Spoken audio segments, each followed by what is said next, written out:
अब बताओ ना, जिस बंदे के तसव्वुर में जन्नत भी हो, जिस बंदे के तसव्वुर में दोज़ख भी हो, वो कैसे गुनाह करेगा? उसकी नमाज कैसे कज़ा होगी? वो हराम काम कैसे करेगा? मगर आज हमारे जहनों से ये तसव्वुर खत्म होता जा रहा है। बल्कि आज तो हाल ये है कि इस तरह की बातें करो तो लोग कहते हैं यार ये मौलाना साहब को क्या हो गया, ये क्यों डराने वाली बातें कर रहे हैं, ये क्यों दोज़ख की बातें कर रहे हैं। सुनो, रिवायत में आता है लोग मिलकर बैठे फिर अपनी मजलिस में जन्नत और दोज़ख का तस्करा ना करें तो फरिश्ते कहते हैं ये लोग दो अजीम चीजों यानी जन्नत और दोज़ख से गाफिल हो गए। आज हमारी कौन सी महफिल है जिसमें ये बात होती है? हमारी तो बात होती है अमेरिका में क्या हो रहा है, यूरोप में क्या हो रहा है, घूमने किधर चलना है, खाने किधर चलना है। आजकल मोबाइल कौन सा आया है, क्रिकेट मैच के क्या हालात हैं, सियासत के क्या मामलात हैं। नोबडी टॉक अबाउट आखिरा। किसी को फिक्र ही नहीं है कि मरना है। हम बताएं ना, हमारी महफिल में कभी मौत का जिक्र होता है, कब्र का जिक्र होता है, मरने के बाद होगा क्या? इस तरह की कोई एक दोस्त बात भी करते, लोग कहते हैं यार क्यों मरने की बात कर रहे हो, कितना अजीब मामला है। मुझे एक बात बताइए, माशाल्लाह यहाँ पढ़े लिखे लोग भी मौजूद होंगे, मैं एक लॉजिकली सवाल करता हूँ, मुझे बताएं वो कौन सी हकीकत है, वो कौन सी रियलिटी है जो दुनिया का हर मजहब मानता है? पता है आपको, दुनिया के बहुत सारे मजाहिब हैं, बहुत सारे बिलीफ वाले लोग हैं जो सबकी एक दूसरे की बातें नहीं मानते, मगर मैं जिस रियलिटी की बात कर रहा हूं ना, हर मजहब वाला, बल्कि जो मजहब को नहीं मानता वो भी इस हकीकत को मानता है। बड़ा भी मानता है, छोटा भी मानता है, साइंसदान भी मानता है, बगैर पढ़ा लिखा भी मानता है, हर दुनिया का शख्स मानता है। और वो एक हकीकत क्या है? मौत। सबको पता है कि मरना है, कोई इनकार नहीं करता कि मैं मरूंगा नहीं, ये फलां कौम नहीं मरेगी। Everybody knows very well we have to die, हम सबको मरना है। मगर कमाल देखें, मरने पर बात कोई नहीं करता है।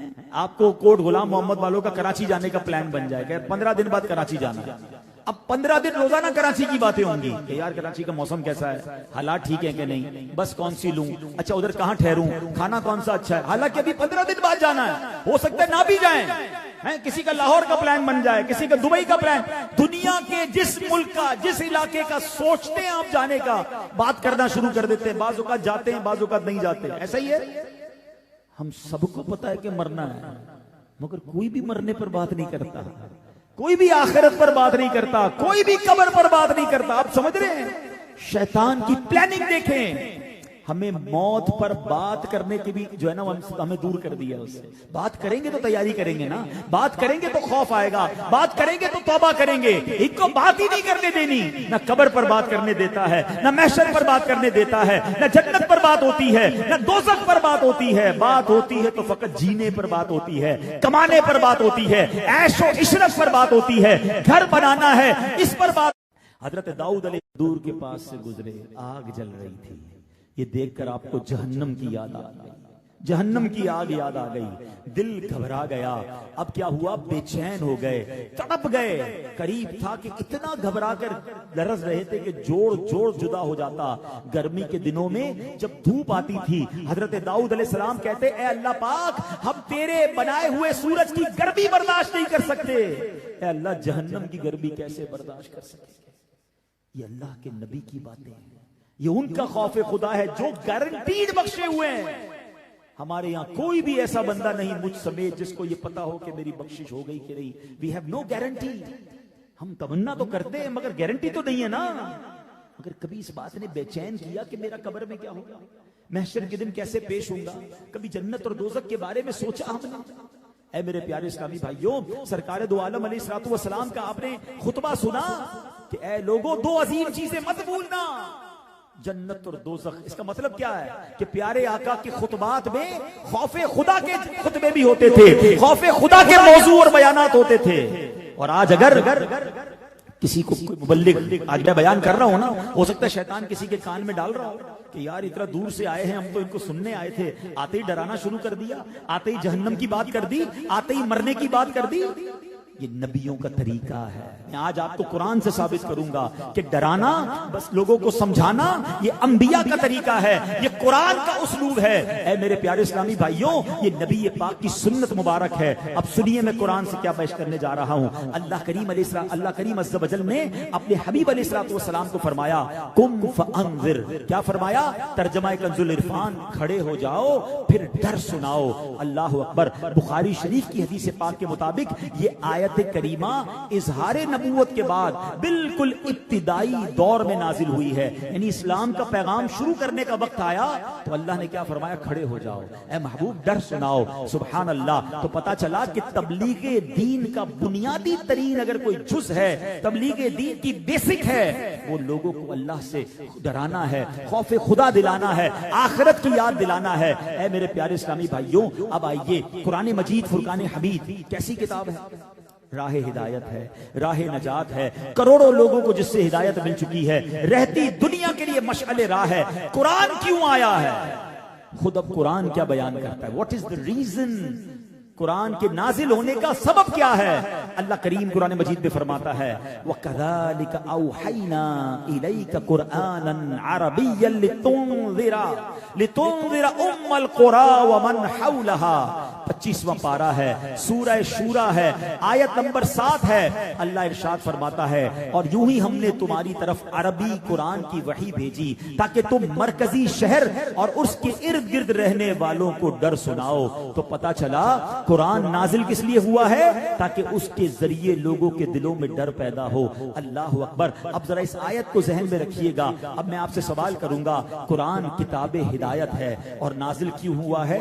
लोगों के दिलों में खौफ खुदा बढ़ाने के लिए। इसका मतलब जिसके दिल में खौफ खुदा होगा वो हिदायत पा जाएगा। कुरान करीम के जरिए कौमों को उरूज तरक्की मिलती है, मगर कुरान नाजिल किस लिए हुआ है? दिल में खौफ खुदा बढ़ाने के लिए। इसका मतलब जिसके दिल में खौफ खुदा होगा उसे उरूज और तरक्की मिल जाएगी। कुरान करीम कुर्बे इलाही दिलाने वाली किताब है, मगर नाजिल क्यों हुआ है? खौफ खुदा बढ़ाने के लिए। जिसके दिल में खौफ खुदा बढ़ेगा वो सुभान अल्लाह अल्लाह का कुर्ब पा जाएगा। कुरान करीम शफाअत फरमाने वाला है। कुरान करीम से जो जो बरकतें मिलती हैं, अगर बंदा खौफे खुदा हासिल कर ले तो कुर्बे इलाही भी मिलेगा, तरक्की भी मिलेगी, शफाअत भी हो जाएगी, उरूज भी मिल जाएगा। तो पता चला कि कुरान के नाजिल होने का सबब जो है वो कुरान पाक खुद फरमाता है कि लोगों को अल्लाह का खौफ दिलाना है। ऐ मेरे प्यारे इस्लामी भाइयों, अब नबी पाक अलैहिस्सलाम की दुनिया में तशरीफ आवरी का एक मकसद सुन लीजिए। प्यारे आका मबऊस किए गए हैं ना, व्हाट इज द रीजन? अब सुनिए, अल्लाह कुरान पाक में इरशाद फरमाता है लियकून लिल आलमीन नज़ीरा। तर्जुमा कंजुल इरफान, ताकि वो तमाम जहान वालों को डर सुनाने वाला हो। मालूम हुआ कि मेरे आका इस दुनिया में नजीर भी बनकर तशरीफ लाए हैं। यकीनन आप बशीर भी हैं, आप रहमतुल लिल आलमीन भी हैं, आप खातमुन नबिय्यीन भी हैं, मगर हम ये बातें सुनकर झूमते रहते हैं। मगर ये क्यों भूल जाते हैं कि आप नजीर भी हैं, आप डर सुनाने वाले भी हैं। अल्लाह अकबर। ऐ मेरे प्यारे इस्लामी भाइयों, एक दिन नबी पाक अलैहिस्सलाम जहन्नम का जिक्र फरमा रहे थे। बयान करते करते मेरे आका ने उससे पनाह मांगी। उस दौरान आप अलैहिस्सलाम ने अपना चेहरा मुबारक एक तरफ को फेर लिया। बात करते करते चेहरा फेर लिया, फिर हमारी तरफ रुख किया, फिर जहन्नम से पनाह मांगी, फिर चेहरा फेर लिया, तीसरी बार जहन्नम से पनाह मांगी, फिर चेहरा फेर लिया।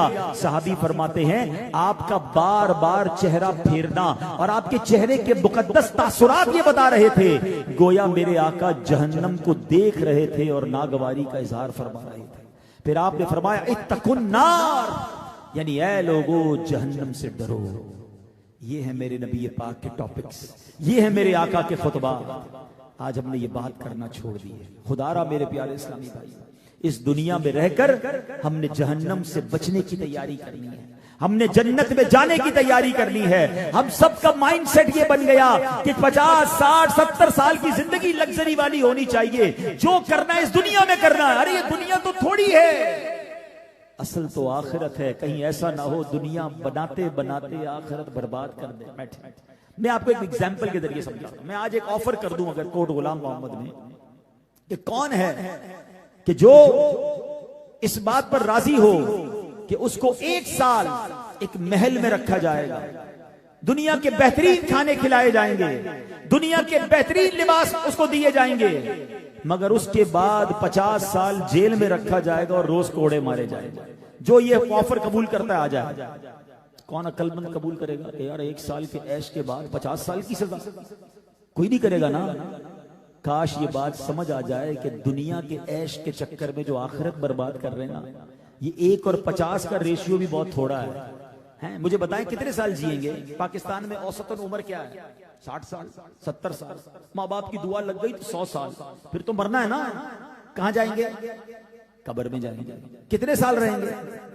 हजरत आदम अलैहिस्सलाम से लेकर आज तक लोग कब्र में जा रहे हैं, सब कब्र में हैं। हम भी जाएंगे, पता नहीं कितने 100 साल रहेंगे, कितने 1000 साल रहेंगे। इसका मतलब दुनिया के 70-80 साल और कब्र के हो सकता है 700-800 1000 साल, 2000 साल। अच्छी तो सिर्फ कब्र है ना, फिर कयामत का 50,000 साल का दिन, फिर अल्लाह ना करे जहन्नम में जाना पड़ गया। तो कंपेयर तो करें कि 50, 60 साल, 70 साल की जिंदगी की अहमियत है या आखिरत की अहमियत है। मगर कोई तैयारी करने के लिए तैयार नहीं है, कोई सोचता भी नहीं है। खुदारा आज मेरे आका के फरामीन सुना रहा हूं आपको, कुरान की आयतें सुना रहा हूं कि डरिए। हाँ, मैं आज अपने आप को भी और आपको भी कुरान और हदीस के जरिए डराने आया हूं कि तैयारी कीजिए आखिरत की। जहन्नम में नहीं जाना हमने, सरकार के गुलामों के लिए जन्नत बनी है। हम सबरे वो काम करने हैं जो जन्नत में जाने वाले काम हो। आइए नबी पाक का अंदाज क्या होता था। मैं दोबारा उसी बात की तरफ आता हूं कि आज अगर कोई हमें बैठकर कब्र की बात करे, जहन्नम की बात करे, डराए, तो लोग कहते हैं डराने वाली बातें क्यों करते हो, वो मौलवी साहब, वो बयान करने वाला अच्छा नहीं लगता। आओ मैं नबी पाक का अंदाज बता रहा हूं। प्यारे आका तो कैसे रुलाते थे, कैसे याद दिलाते थे। सरकार दो आलम अलैहिस्सलाम ने हजरत जरीर बिन अब्दुल्लाह रज़ियल्लाहु तआला अन्हु से रिवायत है कि नबी पाक अलैहिस्सलाम ने एक बार हमसे फरमाया, मैं तुम्हारे सामने सूरह तकासुर पढ़ता हूं, तुम में से जो रोएगा वो जन्नत में दाखिल होगा। आप अंदाज तो देखें यार, हैं? सूरत कुरान की पढ़ रहे हैं और फरमा क्या रहे हैं, जो रोएगा वो जन्नत में दाखिल होगा। नबी पाक अलैहिस्सलाम ने सूरह तकासुर की तिलावत फरमाई। हम में से कुछ रोए, कुछ ना रो सके। तो अब नबी पाक ने हमने अर्ज की, या रसूल अल्लाह, हमने रोने की कोशिश तो की मगर रो ना सके। नबी पाक अलैहिस्सलाम ने फरमाया, मैं दोबारा पढ़ता हूं, जो रोएगा उसके लिए जन्नत होगी और जो ना रो सके वो रोने की सी शक्ल ही बना ले। हाय हाय, मेरे आका तो खुद भी रोते थे, सहाबा को भी रुलाते थे, ये सारे जन्नती लोग थे। मगर ये कैसी महफिलें थी। आज हमारे को बयान करते करते रो पड़े, हमें रोने वाली बात करे, कहते हैं ये रुलाते हैं, ये तो जनाब डराते हैं। अरे मैं तो नबी पाक का तरीका आज बयान करने आया हूं। और जब मैंने ये रिवायत पढ़ी तो मैंने सोचा क्यों ना इस सुन्नत को अदा करते हुए आज हम भी सूरह तकासुर सुन लेते हैं। आइए मैं आपके सामने सूरह तकासुर पढ़ता हूं, आप भी कोशिश करें आंसू बहाने की।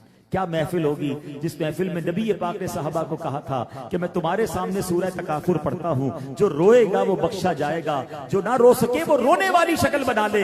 अल्लाह करे कि उस मुबारक महफिल का सदका नसीब हो जाए और हमारी भी बख्शिश हो जाए। अल्लाह करीम कुरान मजीद में इरशाद फरमाता है, और वाकई सूरह तकासुर कुरान पाक की सिर्फ 8 आयतें हैं। अगर इन 8 आयतों को हम समझ जाएं तो जिंदगी का फलसफा समझ आ जाता है। आज हम जिस तरह दुनिया में गर्क हो गए हैं, फकत सूरह तकासुर को समझ जाएं तो ये दुनिया की मोहब्बत दिल से निकल सकती है। आइए गौर से सूरह तकासुर सुने, फिर इसका तर्जमा भी पढ़ूंगा। अल्लाह करीम कुरान मजीद में इरशाद फरमाता है, बिस्मिल्लाहिर रहमानिर रहीम, अल्हाकुमुत तकासुर हत्ता ज़ुरतुमुल मक़ाबिर, कल्ला सौफ तअलमून सुम्मा कल्ला सौफ तअलमून, कल्ला लौ तअलमून इल्मल यक़ीन लतरवुन्नल जहीम सुम्मा लतरवुन्नहा ऐनल यक़ीन सुम्मा लतुस्अलुन्न यौमइज़िन अनिन नईम। अब जरा तर्जुमा सुनिए। अल्हाकुमुत तकासुर, ज्यादा माल जमा करने की तलब ने तुम्हें गाफिल कर दिया। हत्ता ज़ुरतुमुल मक़ाबिर, यहां तक कि तुमने कब्रों का मुंह देखा। ये भी पैसे मिल जाए, झूठ से भी मिल जाए, मिलावट से भी मिल जाए, सूद से भी मिल जाए, चोरी कर लूं, डाका डाल लूं, अगवा करते लो, माल जमा करते करते कुरान कहता है अल्हाकुमुत तकासुर हत्ता ज़ुरतुमुल मक़ाबिर, कब्रों का मुंह देख लिया। किधर गया माल? करोड़ों अरबों रुपए लोग कमाकर पीछे छोड़कर 2 गज की कब्र में चले जाते हैं। काश ये फलसफा समझ आ जाए। आगे कुरान कहता है, कल्ला सौफ तअलमून सुम्मा कल्ला सौफ तअलमून, हाँ हाँ अब जल्द जान जाओगे, फिर यकीनन तुम जल्द जान जाओगे। कल्ला लौ तअलमून इल्मल यकीन, यकीनन अगर तुम यकीनी इल्म के साथ जानते तो माल से मोहब्बत न रखते। लतरवुन्नल जहीम, बेशक तुम जरूर जहन्नम को देखोगे। सुम्मा लतरवुन्नहा ऐनल यकीन, फिर बेशक तुम जरूर उसे यकीन की आंख से देखोगे। सुम्मा लतुसअलुन्न यौमइज़िन अनिन नईम, फिर बेशक जरूर उस दिन तुमसे नेमतों के मुतालिक पूछा जाएगा। जितनी नेमतें मिली है ना, आंख के बारे में पूछा जाएगा। मेरे बंदे आंख इसलिए दी थी कि हराम देखो, है? जबान के बारे में पूछा जाएगा। गूंगा नहीं बनाया अल्लाह ने मुझे और आपको कि जबान इसलिए दी कि गालियां निकाले, जबान इसलिए दी कि गीबत करे, कि जबान इसलिए दी थी कि तिलावत करे, दुरूद पढ़े। ये हाथ जुल्म करने के लिए रब ने नहीं दिए थे, ये हाथ लोगों की मदद करने के लिए दिए। हर नेमत के बारे में सवाल होगा। काश कुरान पाक की ये सूरत हमारे दिलों पर नक्श हो जाए और अब इसका मैसेज लेने में कामयाब हो जाए। ऐ मेरे प्यारे इस्लामी भाइयों, अब यहां एक दो बातें मैं और अर्ज करता हूं। याद रखिए, डराना दो किस्म का होता है। एक तो उस बात का डराना कि कोई खतरा है नहीं, वैसे ही डराते हैं। कोई बंदा यहां से कराची जा रहा है तो कह रहा है भाई जाओ, हालात बहुत खराब है, रास्ता भी टूटा हुआ है, डाकू भी रास्ते में, हालांकि ऐसा कुछ भी नहीं है। तो ये डराना तो गलत है, बुरा है। मगर एक डराना यह है कि खतरा मौजूद है। अब आदमी डराए तो ऐसा डराना वाला जो होता है वो खैर खा होता है कि भाई अभी मेरे सामने मामला हुआ है, हालात ठीक नहीं है, मत जाओ। वो कौन होता है? वो खैर खा होता है। डॉक्टर क्या कहते हैं कि जनाब कैंसर तुम्हारा बढ़ जाएगा, तुम्हारी तबीयत खराब हो जाएगी, ये मत खाना वरना हार्ट अटैक हो जाएगा। तो डॉक्टर से लड़ते कि डरा क्यों रहे हो? तो डॉक्टर खैर खा है इसलिए बता रहा है, उसका तजर्बा बता रहा है, हमारी बीमारी उसे बता रही है। तो हम डॉक्टर को अच्छा समझते हैं कि इसने खतरे से आगाह कर दिया। काश हम उस मेरे इस्लामी भाई को, उस मुबल्लिग को, उस आलिम को भी अच्छा समझें जो हमें समझा रहा है, हमें डरा रहा है, हमें बता रहा है कि ये रास्ता अच्छा नहीं है। तो ऐ मेरे प्यारे इस्लामी भाइयों, उसको खैर खा समझें। अंबिया ने डराया, सहाबा ने डराया, औलिया ने समझाया, और यही कुरान का अंदाज है। ऐ मेरे प्यारे इस्लामी भाइयों, कुरान के जरिए आज ये जानते हैं कि डराना तो सुन्नत अंबिया है। अब जरा सुनते जाइएगा। हजरत अल्लाह के नबी हजरत नूह अलैहि सलाम तशरीफ लाए। आपने लोगों को क्या कहा? इन्नी लकुम रसूलुन अमीन फत्तकुल्लाह व अतीऊन, बेशक मैं तुम्हारे लिए एक अमानतदार रसूल हूं, तो अल्लाह से डरो, मेरी इताअत करो। दो किस्म के गिरोह बन गए, कुछ लोग नहीं डरे, कुछ डर गए, कुछ ईमान लाए। अब ऐसा सैलाब आया, दुनिया में इतना बड़ा सैलाब कभी नहीं आया था। हजरत नूह की सारी कौम गरक हो गई। जो डर कर ईमान ले आए, 80 लोगों को अल्लाह ने बचा लिया। कौम आद की तरफ हजरत हूद अलैहि सलाम आए। आपने क्या कहा? इन्नी लकुम रसूलुन अमीन फत्तकुल्लाह व अतीऊन, बेशक मैं तुम्हारे लिए एक अमानतदार रसूल हूं, अल्लाह से डरो, मेरी इताअत करो। कौम दो हिस्सों में बढ़ गई। कुछ लोग तो अल्लाह से डर गए, ईमान ले आए, बाकी नहीं डरे, बल्कि उल्टा एतराज करने लगे। उन ना डरने वालों पर कुरान क्या कहता है? क्या हुआ? अल्लाह पाक ने सख्त जन्नाटेदार आंधी का अजाब भेजा। जो डरने वाले थे महफूज हो गए, एतराज करने वाले सब के सब हलाको बर्बाद हो गए। हजरत लूत अलैहि सलाम तशरीफ लाए। कुरान कहता है अपनी कौम को उन्होंने क्या कहा? फत्तकुल्लाह व अतीऊन, अल्लाह से डरो, मेरी इताअत करो। जिन्होंने बात सुनी, डर गए, ईमान ले आए, वो बच गए। जो नहीं डरे, एतराज करने लगे, अल्लाह ने हजरत जिब्रील अमीन को भेजा। क्या हुआ कौम लूत के साथ? जिब्रील अमीन ने अपने परों पर उस पूरी कौम को उठाया और उठाकर पत्थर पर पटक दिया और पत्थरों की बारिश हुई। सारी कौम लूत हलाक हो गई। ऐका वाले थे, उनकी तरफ हजरत शुएब अलैहिस्सलाम को अल्लाह ने भेजा। कुरान में मौजूद है। अपनी कौम को क्या कहा? फत्तकुल्लाह व अतीऊन, तो अल्लाह से डरो, मेरी इताअत करो। डरने वाले जो थे वो डर गए, ईमान ले आए। एतराज करने वाले एतराज करने लग गए। अजाब हुआ और अजाब ऐसा आया कि सारे के सारे बच गए। तो पता चला कि दो किस्म के लोग शुरू से चले आ रहे हैं, जो डर जाते हैं, जो तौबा कर लेते हैं, जो ईमान ले आते हैं, जो अल्लाह की तरफ आ जाते हैं, वो बच जाते हैं। जो नहीं डरते, जो बेबाक हो जाते हैं। आजकल लोग अजीब अजीब बात करते हैं, यार आखिरत में देखेंगे, कयामत की माद अल्लाह कयामत में देख लेंगे। इतनी बेबाकी आ गई है कि अगर कोई किसी के पैसे खा जाए और वो बेचारा मजलूम कहे कि देखो दे दो वरना कयामत के दिन लूंगा, कहता है कयामत में गिरेबान पकड़ लेना, यानी कयामत को भी हल्का जान लिया। याद रखिए ये बाज़ औक़ात कुफ्रिया कलिमात तक हो जाते हैं। कभी ऐसी बात न करें, आखिरत को हल्का न जाने। अब हमारे हजरत उस्मान गनी रज़ियल्लाहु अन्हु के बारे में आता है, मुझे बताओ आप ज़ुन्नूरैन हैं, कतई जन्नती हैं, कई बार नबी पाक से जन्नत खरीदी है, मगर खौफे खुदा का आलम क्या था, कब्रिस्तान जाते थे ना, कब्र को देखते थे, इतना रोते थे, इतना रोते थे, आपकी दाढ़ी आंसुओं से तर हो जाती। किसी ने पूछा हुजूर आप महशर की बात पर, जहन्नम की बात पर इतना नहीं रोते, मगर कब्र को देखकर बड़ा रोते हैं, इसकी क्या वजह है? ज़ुन्नूरैन हैं, पक्के जन्नती हैं, मगर पता है क्या कहते हैं? कहते हैं कब्र ही पहली मंजिल है, जो इधर पास हो गया, इधर कामयाब हो गया, आगे भी कामयाब हो जाएगा, जो इधर पकड़ा गया वो आगे भी फंस जाएगा। ये कौन कह रहा है? जिनकी कब्र जन्नत का बाग है। मगर सच बताओ, मैं और आप कब्रिस्तान जाते हैं, कभी ख्याल आता है? अब तो जनाजे में जाते ना लोग, तो मोबाइल चल रहा होता है, हंसी मजाक हो रही होती, कारोबार हो रहा होता है, अल्लाह अकबर, मैयत दफनाई जा रही है और आपको उस वक्त भी कोई इबरत नहीं हो रही। पहले के जमाने में पता है क्या होता था? लोगों को यह पहचानना मुश्किल हो जाता था कि मैयत का रिश्तेदार कौन है। पता है क्यों? सारे रोते थे, इसलिए नहीं कि सबको मैयत से बड़ा प्यार होता था, क्योंकि जो जो कब्रिस्तान जाता था सबको अपनी कब्र याद आती थी, सब इसलिए रोते थे।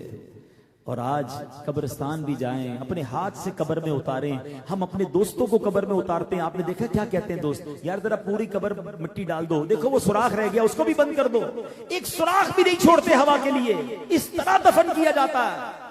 उस दफन करते वक्त क्यों ख्याल नहीं आता कि आज इसको डाल रहा हूं, कल मेरी बारी है? किस बात का कर्रोफर है, किस बात का जाहो जलाल है, किस बात का रोब है, किस बात का दबदबा है, किस बात का जुल्म और ज्यादती है? अरे मरना है और अकेले कब्र में जाना है, वहां किसी की नहीं चलेगी, वहां मेरे अमाल होंगे और मैं होऊंगा। क्यों तैयार नहीं करते अमाल? ये जो सारी जिंदगी माल जमा करने की फिक्र में है ना, पता है जिस दिन मैं और आप मरेंगे ना, रिश्तेदार क्या कहेंगे? मैयत ने पीछे क्या छोड़ा है, मगर पता है फरिश्ते क्या कहेंगे? मैयत ने आगे क्या भेजा है।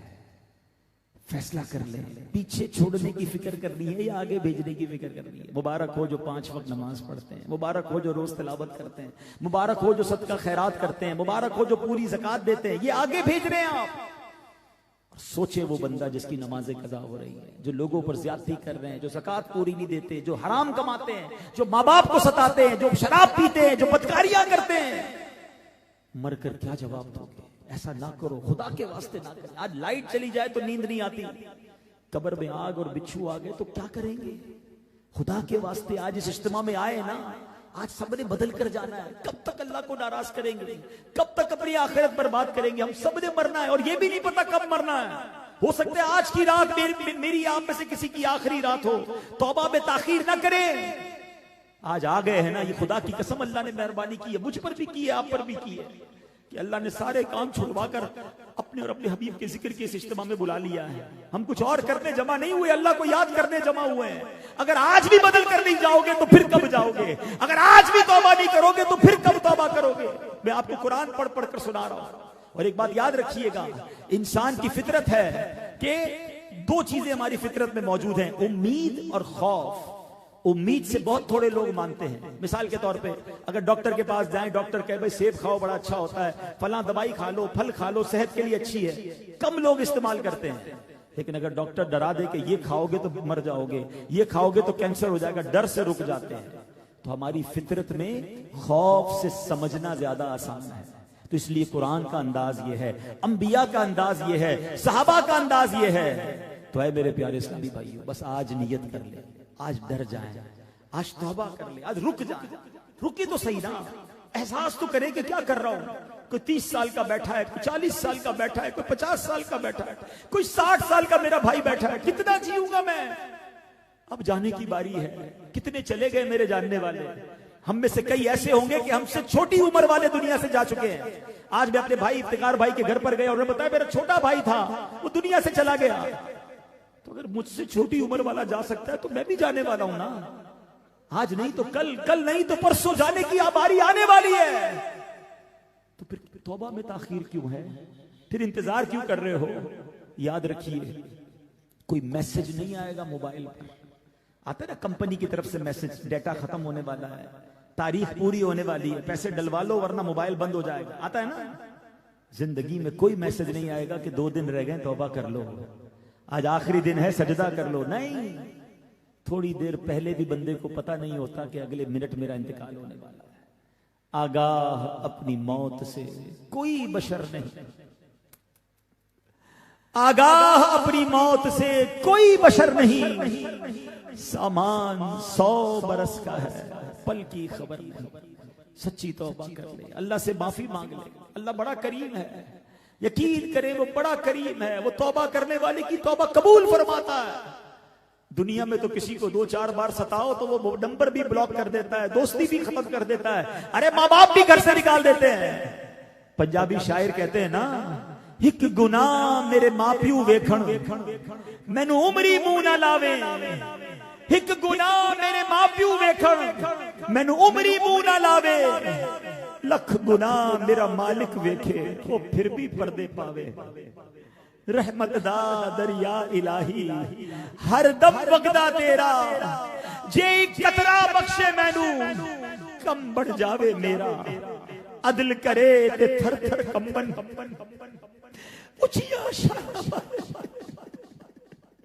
अगर इंसाफ हुआ तो मारे जाएंगे।